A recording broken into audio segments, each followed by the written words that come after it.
तर धुळे महापालिकेच्या प्रभाग क्रमांक 10 मधील कमलाबाई शाळेतील मतदान केंद्रावर वाद झालाय। कमलाबाई कन्या शाळेतील मतदान केंद्रावरील निवडणूक कर्मचारी वयोवृद्धांचा हात पकडून मतदान करत असल्याचा भाजपने आरोप केलाय। भाजपचे उमेदवार किरण कुलेवार यांनी यावर आक्षेप घेतलाय।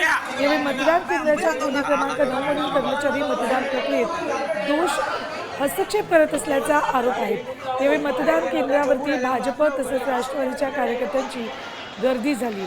संशयित निवडणूक अधिक कर्मचाऱ्यावर कारवाई करत मतदान केंद्र बाहेर काढण्याची मागणी केली। गदारोळामुळे बराच वेळ मतदान प्रक्रिया खोळंबली होती।